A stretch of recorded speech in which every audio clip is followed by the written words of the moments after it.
আপনি কি ফ্রিজের বরফ ঠান্ডা জল খেতে খুব ভালোবাসেন? তাহলে এই ভিডিওটা অবশ্যই শেষ পর্যন্ত দেখুন, কারণ খুব ঠান্ডা জল খেলে শরীরের ভেতরে এমন কিছু পরিবর্তন হয় যা অনেকেই জানেন না। বিশেষ করে মেয়েদের শরীরের এর প্রভাব পড়তে পারে হজম, হরমোন, পিরিয়ডস, এমনকি ত্বকের ওপরেও।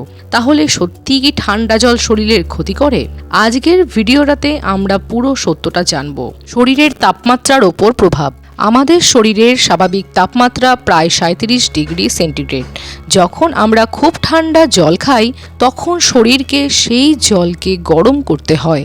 সেই কারণে শরীরের মেটাবলিজম স্বাভাবিকভাবে বদলে যায়।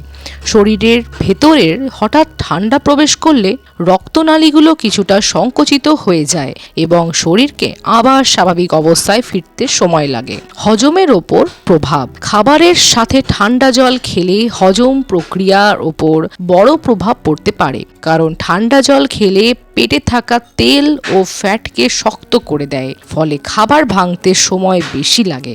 এর ফলে দেখা যায় গ্যাস, পেট ভাপা, অম্বল, হজমের সমস্যা।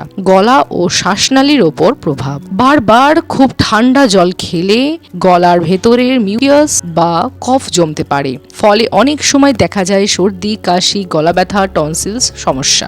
হার্ট ও রক্ত সঞ্চালনের ওপর প্রভাব। খুব ঠান্ডা জল খেলে শরীরের রক্ত সঞ্চালনেরও প্রভাব পড়তে পারে।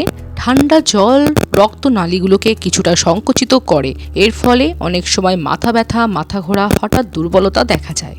মেয়েদের শরীরের বিশেষ প্রভাব। মেয়েদের শরীরের হরমোনের ওপর বেশি নির্ভরশীল। অতিরিক্ত ঠান্ডা জল খেলে শরীরের অভ্যন্তরীণ তাপমাত্রা কমে যায়, এর ফলে হরমোনের ভারসাম্য প্রভাব পড়তে পারে। বিশেষ করে মাসিক অনিয়মিত হতে পারে, পিরিয়ডের সময় ব্যথা পড়তে পারে, শরীরের দুর্বলতা দেখা দিতে পারে। পিরিয়ডস ও জরায়ুর উপর প্রভাব। খুব ঠান্ডা জল খেলে পিরিয়ডস চলাকালীন পেলভিক অঞ্চলে রক্ত সঞ্চালন কমে যেতে পারে, ক্র্যাম্প বাড়ে, তলপেটে ব্যথা হয়, শরীর ঠান্ডা লাগে। ত্বক ও চুলের প্রভাব।